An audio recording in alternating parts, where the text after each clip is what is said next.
Alaska, the U.S. biggest state, and it's one of its richest in natural resources. So why did Russia sold it so cheap, or better said, why did sold it at all? And I will explain why it was not a mistake. So let's start from the beginning. Everything starts with this guy, Grand Duke Konstantin Nikolaevich of Russia, brother of the Russian Emperor Alexander II, who, in 1857, in a memorandum to Foreign Minister Alexander Gorchakov, he stated that we must not deceive ourselves and must foresee that the United States, aiming constantly to round out their possessions and desiring to dominate undividedly the whole of North America, will take the aforementioned colonies from us, and we shall not be able to regain them. Konstantin's letter was shown to his brother, Tsar Alexander II, who wrote, "This idea is worth considering," on the front page. Another reason, or the main reason for the sale, was the Russia's defeat in the Crimean War by France and Britain, and the sparsely populated colony of Alaska would be hard to defend by the British forces in Canada.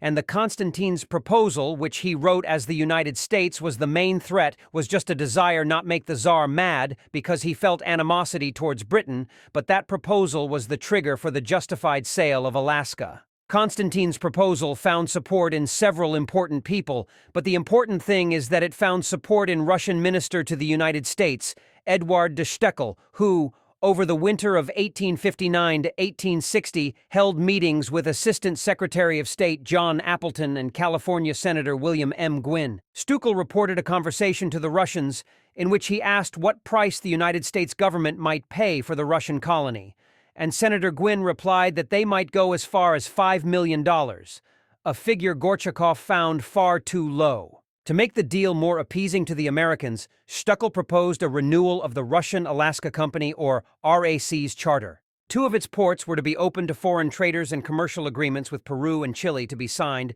to give a more appealing image to the company. But the sale was postponed until the expiration of RAC's privileges in 1862, but by then the American Civil War started, so the sale was uncertain until 1865, when the Union won and the Tsar instructed Steckel to re-enter into negotiations with Secretary of State William H. Seward in the beginning of March 1867. The negotiations concluded after an all-night session with the signing of the treaty on March 30, 1867. The purchase price was set at $7.2 million, equivalent to $129 million in 2023, or about 2 cents per acre. And that is how Alaska, with its natural beauty and its beautiful northern lights, became American territory.